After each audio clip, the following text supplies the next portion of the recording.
Bem-vindos a mais um episódio do nosso podcast de RH Estratégico. Eu sou a Lilian Sanches, estou aqui hoje com o Gui, que é nosso co-host, você já deve conhecer ele aí de outros episódios, mas eu vou deixar ele se apresentar daqui a pouquinho.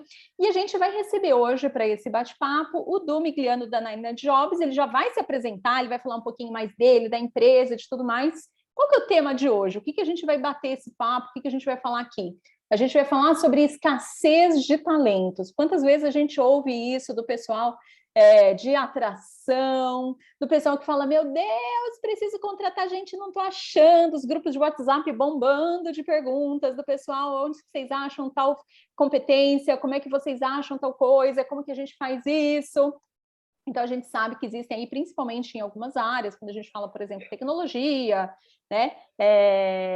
Algumas funções específicas, a gente sabe ali que está difícil achar profissionais prontos e preparados no mercado. Então, a ideia é a gente falar um pouquinho hoje sobre essa questão da escassez, mas não só sobre isso, trazer um pouquinho de visão de soluções.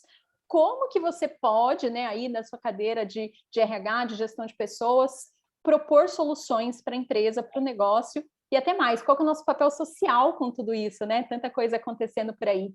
Du, bem-vindo! Eu que agradeço. Muito obrigado pela oportunidade de a gente bater esse papo aqui e estamos juntos. Como que as pessoas te acham por aí? LinkedIn, redes sociais, site? Pode ser via Instagram, do Migliano. Super fácil. Pessoal, acompanhem depois o Du por lá. E aí, Gui, bem-vindo! Tudo bem por aí? Oi, tudo bem, Lilian? Tudo bem, Du? Tudo bom, pessoal? Muito feliz de fazer parte de novo do podcast aí da Lilian, né, da Intentos. E é um prazer, nessa tarde de hoje, falar um pouquinho com vocês sobre um tema que eu gosto pouco, né? Que é falar sobre gestão de talentos, que é falar sobre atração também de talentos do mercado. Então, vamos, que eu tenho certeza que o Du vai compartilhar bastante coisa legal com a gente. Show! Bora lá, gente, vamos falar desse tema.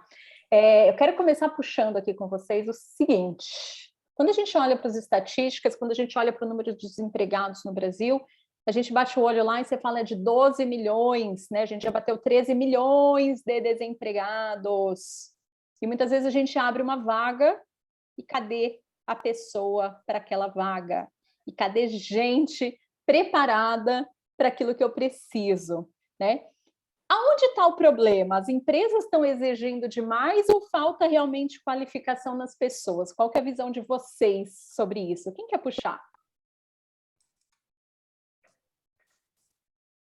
Eu posso começar.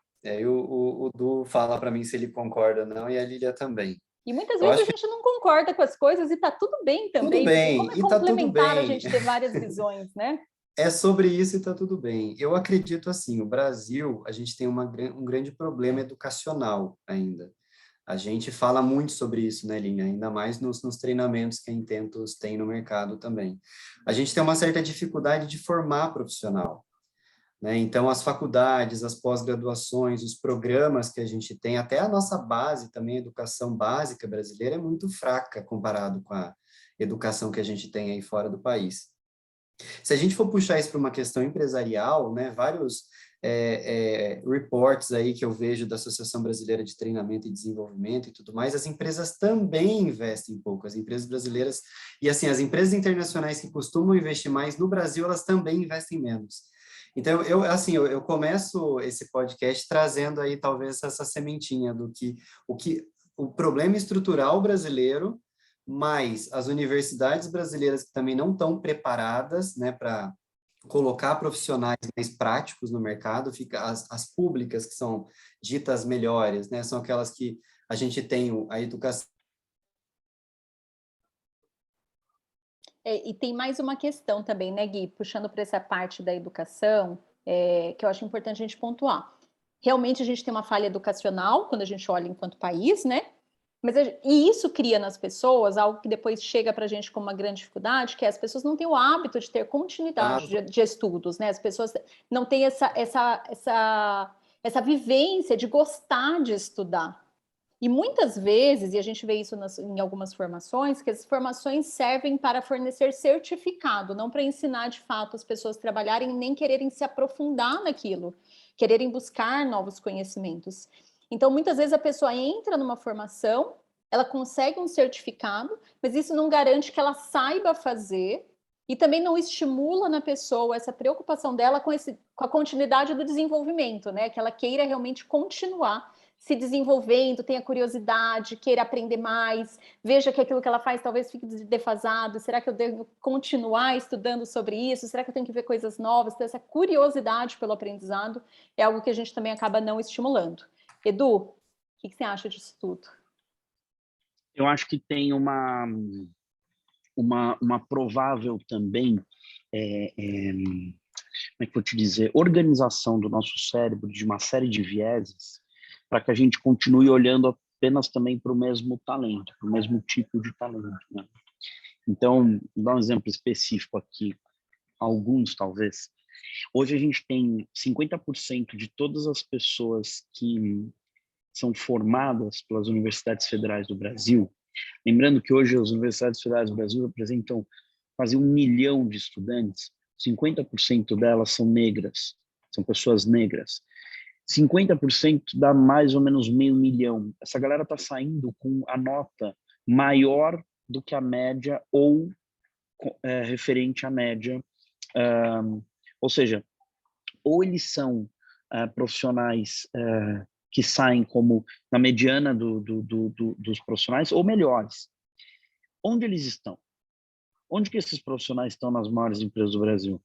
Quando você entra aqui, tipo, em São Paulo, você dá uma olhada na Faria Lima, você vai ver onde é que esses caras estão. Por que eu não estou conseguindo fazer reunião com eles? Então, o que eu quero dizer é que, tipo, existe uma série de filtros que são criados dentro de processos seletivos para, tipo, tirar 56% da população brasileira de jogo. Então, eu tenho um caso específico de um menino, eu tenho um caso específico de um profissional que trabalha comigo,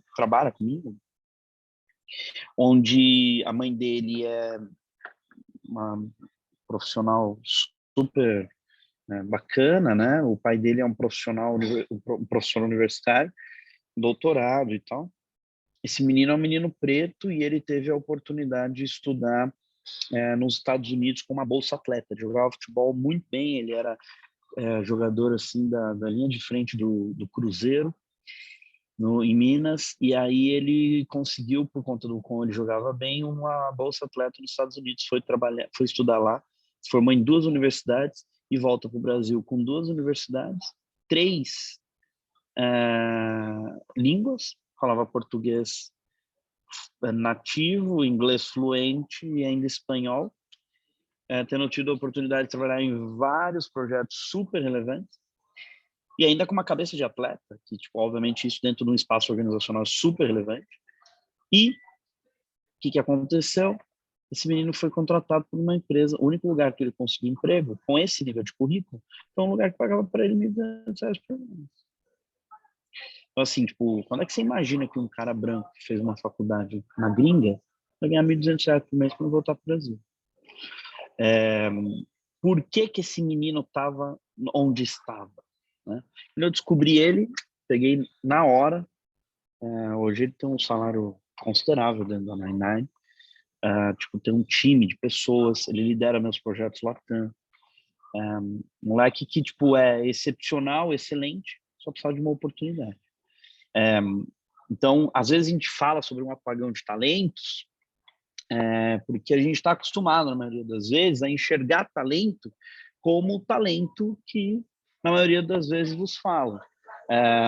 E esse país é muito maior do que, de fato, ele tem aparecido nas revistas e nos podcasts de negócios, sabe? Esse país ele tem uma representatividade específica considerável, só que, tipo, mesmo se formando, mesmo sendo os melhores alunos das universidades federais, esses caras não estão passando nos programas de trainee, por exemplo. Uhum. Entendeu? Boa. E o Magalu, quero quando puxar fez esse um ponto. programa... Pode seguir, desculpe. Não, o Magalu, quando fez um programa de trainee em 2020 para pessoas negras, ficou 4 semanas no Trend Topics do Brasil, no Twitter, sendo escrachado, né? A gente que fez o processo seletivo, então eu tenho esse dado. Naquele ano, tiveram 99,7% de pessoas brancas contratadas em programas de trainee. Com o programa do Magalu, virou 97,2%. Mudou nada. 99,2%. Estava 99,7%, virou 99,2%. Não mudou nada. Então, assim, tipo... A e olha mudança é o muito tanto que foi pequena, mal né? falado, né? É. Ainda muito pequena, porque existe uma visibilidade frente a tipo... Quando fizeram um programa para corrigir um problema de uma empresa, teve toda aquela crítica. Inclusive, virou um documentário sensacional que está na internet chamado Magalu Legado. Depois vocês dão um Google lá, tem quase 300 mil views, sem nunca ter gastado um centavo com mídia. Um documentário maravilhoso, chama Magalu Legado. Esse projeto, ele era para resolver um problema de uma empresa privada, né? Ele não era o programa do Banco do Brasil, que a partir de agora ia abrir lá um concurso e só negro. Não era isso. Era um programa para resolver um problema de uma empresa privada. Se você olha, por exemplo, uma série de processos seletivos de bancos nesse país, que tem 100, 90 trainees contratados, 2, 3 são pessoas negras. Por que nunca ninguém questionou isso e entendeu que isso estava errado, né? E eu, por exemplo, que estudei numa escola considerada uma escola elitizada, uma universidade elitizada aqui no Brasil, nunca estudei com nenhum amigo negro, né?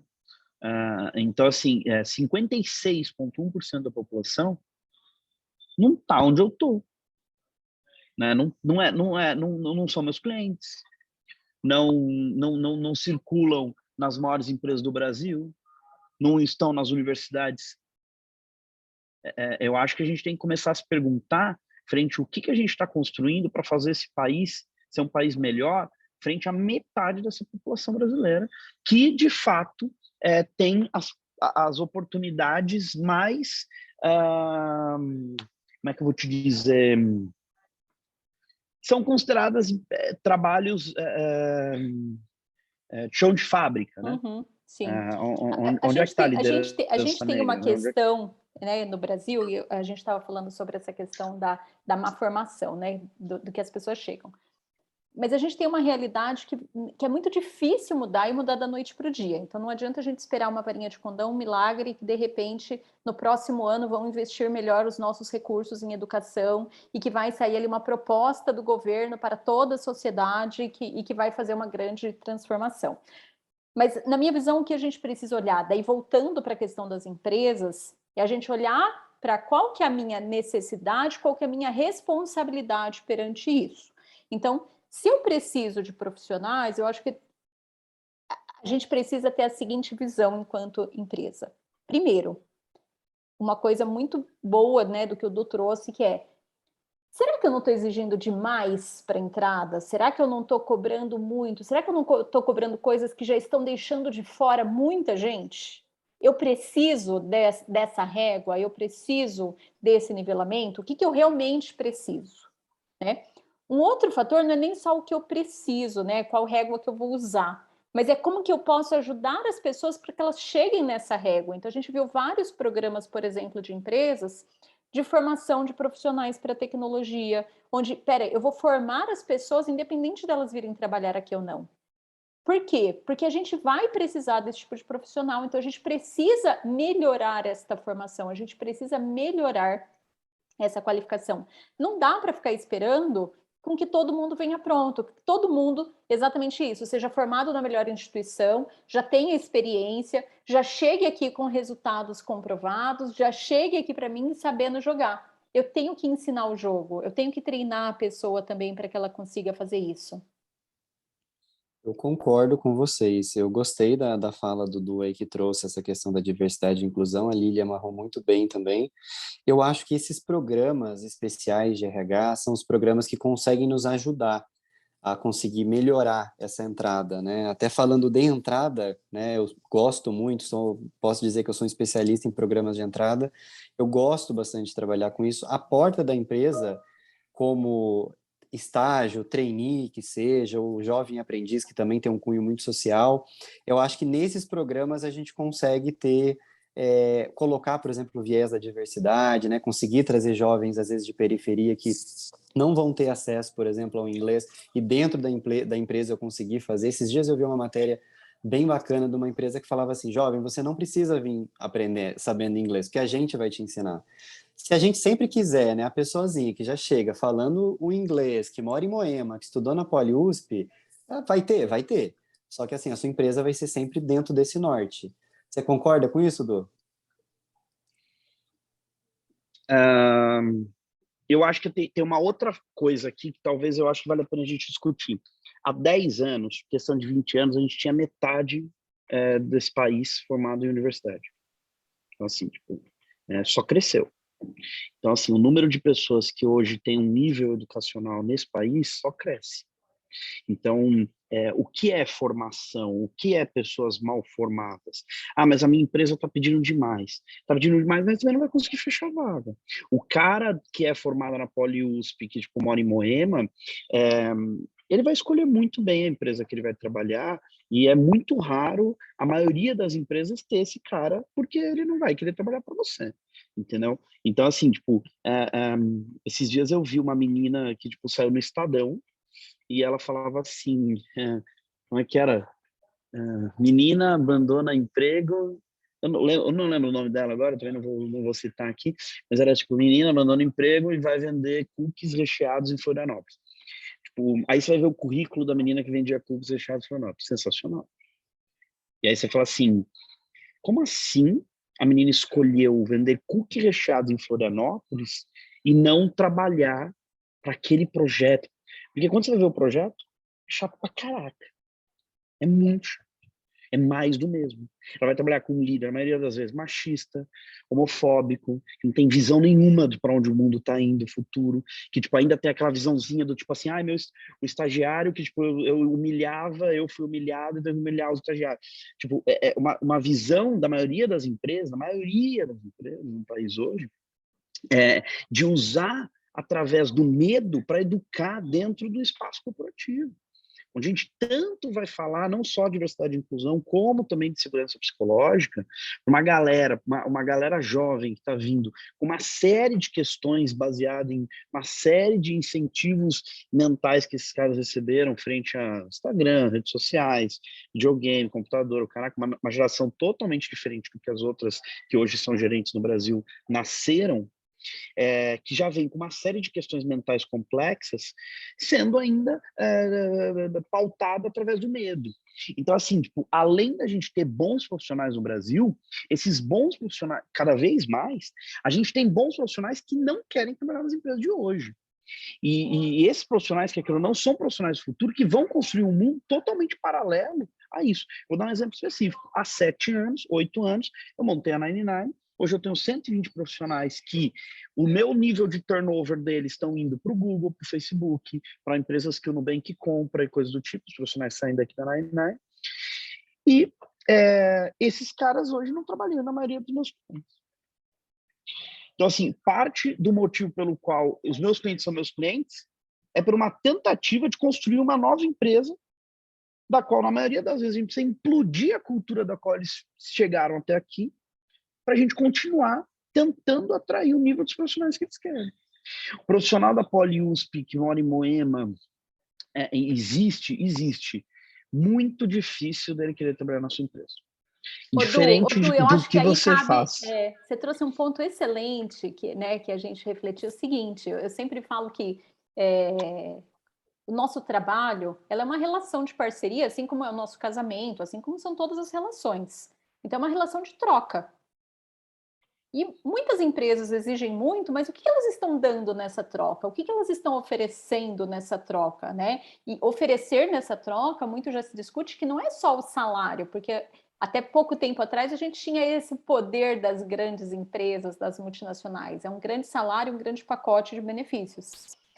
Mas normalmente também tem um grande peso junto a isso, né? Um grande pacote de exigências, um grande pacote de disponibilidade, onde você tem que estar aqui disponível para a gente muito tempo, onde você tem que cumprir coisas independente da sua opinião ou do seu propósito, e daí a gente tem uma série de coisas aí que a gente poderia também trazer para essa discussão. Mas o ponto principal que eu quero pegar aqui, para que os nossos ouvintes aqui reflitam sobre isso, estou pedindo, mas o que eu estou oferecendo? Será que nessa relação, para esse casamento, eu sou esse parceiro tão legal que vale a pena casar?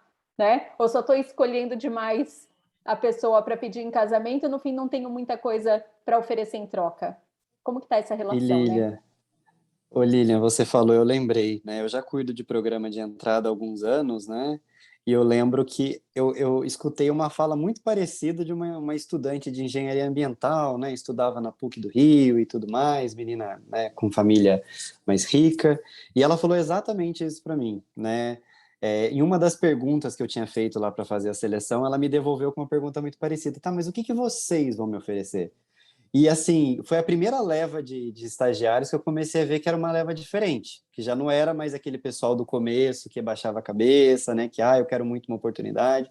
Já eram alguns estagiários que vinham realmente querendo entender o que eles iam conseguir se desenvolver com a empresa, né? Eu perdi ao longo aí desses anos alguns bons estagiários ou jovens profissionais, assim também linkando com o que o Du falou, por conta disso, de olha, não é o que eu quero, não quero isso, vou para fora do país, né? Eu não quero ficar aqui. Então, sim, eu percebo que no começo da minha carreira era um pouco mais fácil, né? De se conseguir os profissionais que a gente queria dentro daquele padrão, né? XYZ, talvez não tão diverso como deveria. E que hoje a gente tem uma certa dificuldade. Primeiro, pelo que a gente começou a falar no começo do podcast, né? Por conta de toda a parte de educação que é um pouco deficitária. Segundo, também a gente não consegue, né, não tem conseguido trazer tanta diversidade ainda, né, por problemas aí internos.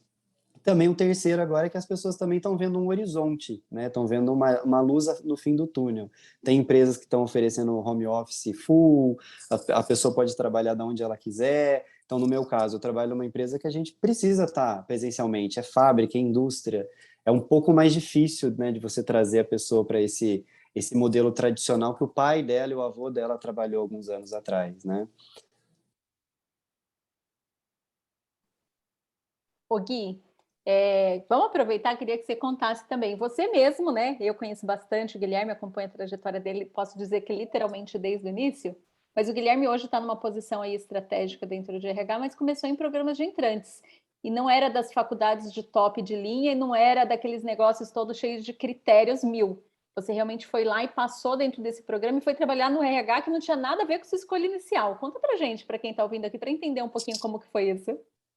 Exatamente. Eu para falar a verdade, antes mesmo do trainee, né, eu fui aprendiz de uma área que eu não queria, né, eu era aprendiz do Senai, um pouco ali empurrado pelos meus pais, né, na época eu tinha 15 anos, eu já tinha começado a trabalhar, não precisava, né, meus pais trabalhavam, conseguiam manter a casa, mas eles achavam importante eu desde o começo ter esse contato com o mercado de trabalho. Então, era eletricista de manutenção, ia para a área produtiva, né, com meus 15 anos, bravo, né, tinha que trabalhar, mas ia.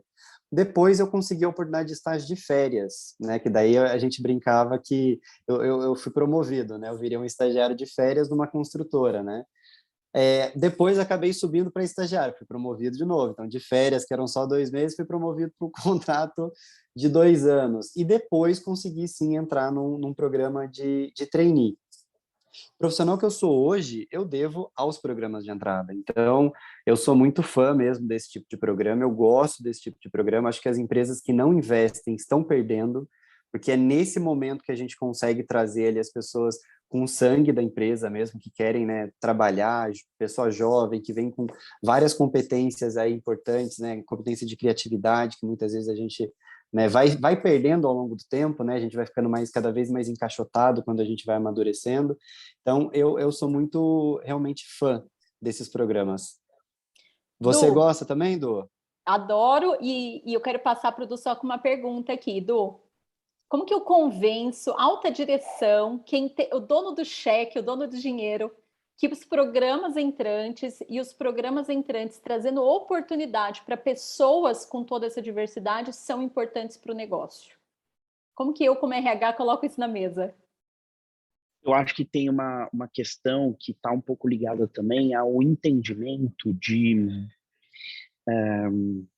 o quanto a empresa consegue ter estrutura para conversar com esses profissionais, porque não adianta você fazer uma grande peneira de seleção e depois não ajudar a desenvolver, né?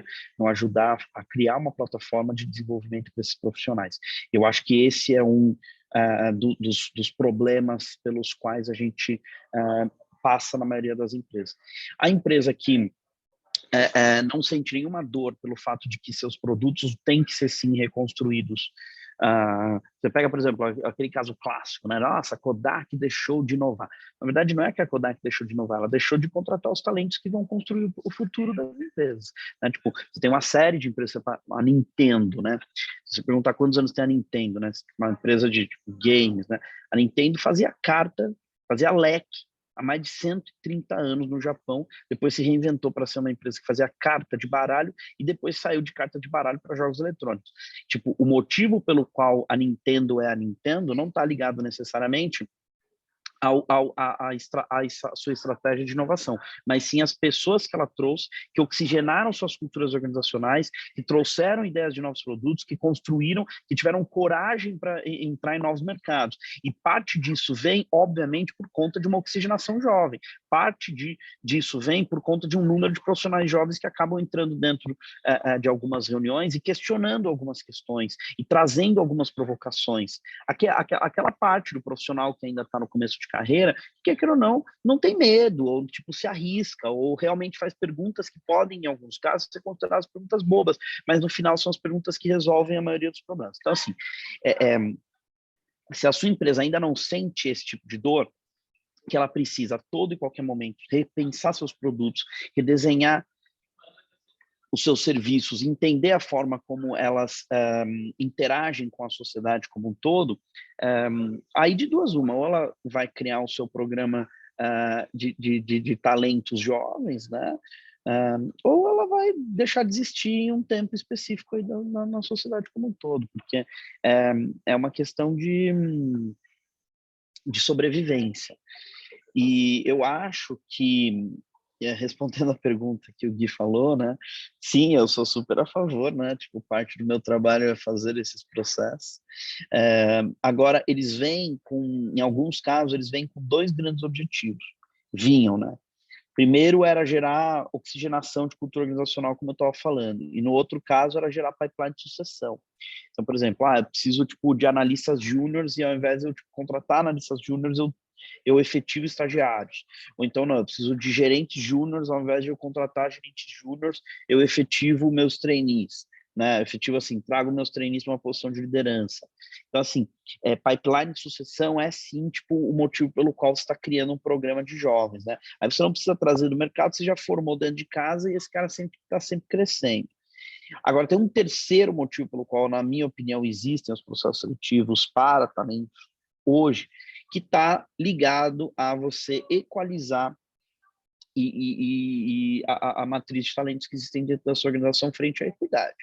Então, assim, qual é a equidade que você traz dentro dos seus negócios? Eu tenho mais homens dentro do meu processo de liderança, tenho pouquíssimos negros. Como é que você começa a tipo, entender que você vai contar para pessoas mais jovens que elas podem, sim, tipo, entrar dentro das empresas? Porque tem muitos profissionais negros que, tipo, eles não têm, por exemplo, especificamente com o programa de trainee, tem muitos profissionais negros que não tem nenhum amigo que é trainee. Então, ele não consegue olhar para dentro de casa e falar, pô, isso aqui é para mim, porque ele já nem se inscreve.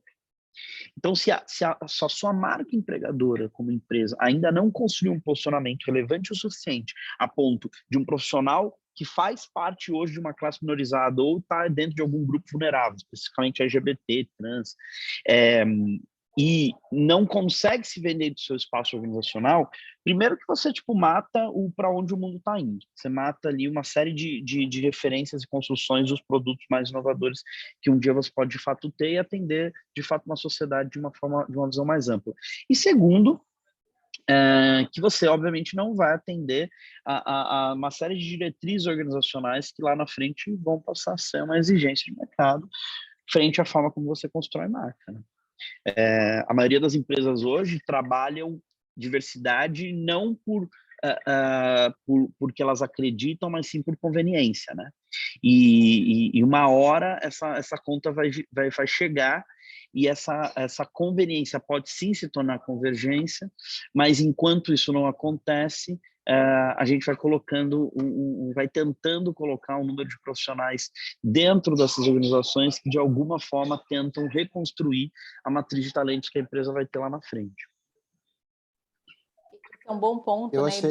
porque assim, a gente fala muito sobre, a gente vê inclusive, né, LinkedIn tá lotado de posts sobre isso, falando sobre, a empresa está fazendo tal programa porque é puro marketing, ela está levantando tal bandeira porque simples e puramente ela quer aparecer na mídia. Eu, particularmente, sou da visão de que não importa, claro que faz diferença a sua motivação, mas importa mais sua ação. Então, independente do porquê que só que você está fazendo, só de estar fazendo, isso pode se transformar em algo positivo, porque vai começar a trazer para dentro das organizações, pelo menos o tema, vai trazer a discussão, vai trazer as pessoas, vai provocar a mudança. Então, mesmo que não venha, né, toda essa transformação pelos motivos ideais, mas pelo menos ele está acontecendo e ele pode se consolidar depois. Então, para mim, eu acho já que é melhor isso do que não fazer, né? Que Eu passa gostei da pelo fala, Lilian. marketing, né? Eu gostei da fala. Eu acho que a questão do posicionamento de marca, pelo menos inicial, já basta. Porque se tem um posicionamento de marca, se tem um CEO, se tem ali o número 1 que seja da empresa que está falando que ó, a partir de agora é assim, já é um posicionamento de mercado. Eu duvido que todas as pessoas que estão ali no guarda-chuva daquela empresa vão concordar com o CEO, por exemplo, que está começando a se pronunciar dessa forma. Mas ele deu a letra e está dado. Né? Então, sim, se a gente for olhar inicialmente, né, para esses programas, né, mais voltados para diversidade e inclusão, eu acho que só o posicionamento da marca inicial já é algo positivo. Claro que depois tem que ser feito uma construção interna, né, de viés inconscientes e treinamento de liderança, chão de fábrica e tudo mais, mas sim, eu concordo, eu gostei da fala. O próprio trabalho ele acaba sendo puxado, porque vão surgir daí os conflitos internos, vão surgir as situações que vão precisar ser tratadas, e a empresa não vai poder se isentar, porque ela trouxe um programa. Então, assim, eu pelo menos enxergo que vai acabar acontecendo de alguma maneira. Então, melhor isso do que não acontecer. A gente está chegando aqui já quase no finalzinho, né? Eu sempre falo que o nosso podcast ele podia rodar 2, 3 horas a gente batendo papo, mas a gente tem que encerrar. Então, a gente chegando aqui já quase no final, eu queria pedir para vocês dois, Gui, Du, dicas. Quando a gente fala de implantar programas para trazer e formar novos talentos internamente, quais são as principais dicas, quais são os principais cuidados que vocês podem deixar aqui para o nosso pessoal que está ouvindo? Bom, eu posso começar. Eu acredito que você tem ter bons parceiros, né? A gente não é obrigado a saber tudo. Eu sempre digo que eu tenho uma facilidade muito grande para trabalhar com a parte de talentos, de desenvolvimento, mas em contrapartida eu não sei nada de folha. Graças a Deus tem alguém aqui para mim que sabe fazer. Então, assim, se você não sabe, busca no mercado, né? Busca uma consultoria,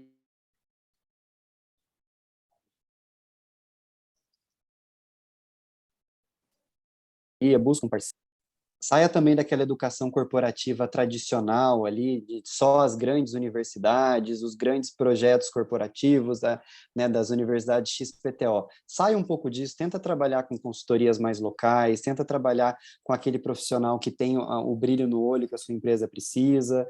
Eu acho que eu tenho trabalhado mais assim, eu fui já aquela pessoa, né, a Lilian falou aí da minha carreira, que desde o começo eu trabalhei com as grandes consultorias, e que, sim, me ajudou muito a me formar como profissional, mas hoje em dia eu trabalho muito com consultoria regional, tento fazer, vou fazer um programa de diversidade, será que eu realmente preciso trazer a consultoria número 1 do Brasil, ou será que tem um consultor independente ali que consegue também me ajudar, né? Então, e também trazer para o RH pessoas fortes. Eu não sei se o Du ou se a Lilian vão concordar comigo, mas carece muito o mercado de RH de profissional bom na área de talentos. Aquele profissional que consegue trabalhar com competência, que consegue trazer realmente e fazer com que a área de treinamento e desenvolvimento, que a área de talentos, né, gestão de talentos como um todo, funcione dentro da empresa. Não seja só aquela coisa para cumprir cumprir tabela. Eu tenho lá um analista de treinamento e desenvolvimento, mas ele realmente influencia seu negócio? Então, também tentar formar mais pessoas dentro de RH para que a gente consiga influenciar, né, os nossos líderes aí a entender que programa de entrada e diversidade e cultura não é balela de RH, que na verdade a gente está aqui como uma asa do negócio. Eu acho que um dos principais desafios É que uma das asas do existem, negócio, né? eu acho que um dos principais desafios que existem nesse processo é a gente que está sentado, que quer ou não, numa cadeira dentro de uma organização, a gente precisa se provocar, entender se o que a gente está fazendo é de fato mantendo o nosso emprego para pagar nossos boletos, e na maioria das vezes, tipo, sabendo que o nosso emprego é chato o suficiente, por isso a gente gera outros boletos que a gente nem precisava estar gerando, só para, tipo, pagar o fato do quanto o nosso emprego é chato, ou a gente, tem coragem o suficiente para fazer as mudanças que a sociedade precisa que sejam feitas, sabe? Eu não conheço nenhum profissional que, com coragem para fazer as mudanças que precisavam, reduziu sua empregabilidade. Muito pelo contrário. As empresas cada vez mais precisam de profissionais corajosos para provocar mudanças, para tipo, discutir a respeito das questões que de fato vão fazer diferença nesse país e no mundo, e por isso você precisa encontrar um espaço dentro da sua organização que abra espaço para você. Enquanto isso, você vai construindo e fazendo conforme você pode, mas provocando, sendo a pessoa que tipo puxa, que constrói, que dá as ideias diferentes, que se mete nos projetos e briga por eles para que eles de fato façam a diferença, né? Mas aí no final eu acabei brigando mais do que trabalhando. Não, o trabalho é parte de brigas políticas, porque as organizações foram construídas em cima do medo. A maioria dos executivos estão muito mais preocupados em tipo manter o seu company car do que de fato fazer inovações que podem colocar em risco o seu trabalho, que podem colocar em risco aqueles seus benefícios dos quais ele acredita e acha que é por conta daqueles benefícios que ele chegou onde ele chegou. A gente precisa provocar as pessoas para que as pessoas cheguem onde elas chegam por conta do tamanho do impacto que elas geram na sociedade. Quanto mais impacto você tem, mais relevante você é, mais pessoas vão pagar pelo seu produto ou serviço e por isso, obviamente, maior você vai ser. Então, enquanto você não gera esse impacto, você só está mantendo seu emprego. E aí fica do propósito de cada um do que veio de fato fazer aqui nesse mundo. Eu vou deixar como dica final aqui minha, envolva as pessoas. Não queira ser o salvador da pátria, não queira ser um projeto, eu sempre falo que muitas vezes o RH ele quer montar programas do RH para o RH, né? E a gente precisa montar para as pessoas. Então, tragam as pessoas, traga a comunidade, traga os gestores, traga as pessoas envolvidas nos projetos para participar. Se a gente vai fazer um projeto de diversidade e inclusão, traga pessoas realmente que vão ser impactadas com esse projeto, para elas falarem a visão delas. O que elas realmente estão interessadas, quais são as dificuldades delas, o que elas querem buscar numa empresa. Coloque essas pessoas junto com esses gestores para eles também ouvirem, para gerar empatia, para gerar conexão, para que eles entendam o que a gente está propondo, para que juntos a gente desenhe esse programa, para que juntos a gente crie essa solução. Então, a gente sair realmente dessa da nossa bolha, do nosso crachá, porque senão a gente acha que tem todas as respostas, mas a gente tem as respostas com a minha cabeça, a cabeça da Lilian, né? Que tem uma carreira X, que mora num lugar Y, que teve vivência Z. Mas será que isso cabe para quem a gente está querendo impactar? Será que isso cabe para quem a gente realmente quer trazer para dentro desses programas? Então, vamos ouvi-los, né? E isso gera muita riqueza. Bom, queria agradecer, Du, pela presença, pela disponibilidade de estar aqui com a gente, gravando esse podcast.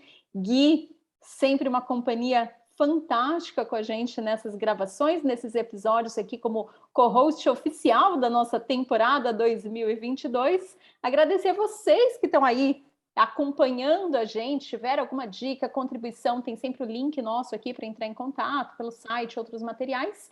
E queria mandar um beijo especial para as minhas aprendizes, estagiários e trainees que eu já formei aí no decorrer deste caminho todo e tenho certeza que tem vários talentos trabalhando hoje em dia em várias empresas, em várias posições e que de alguma forma eu tenha contribuído nessa formação.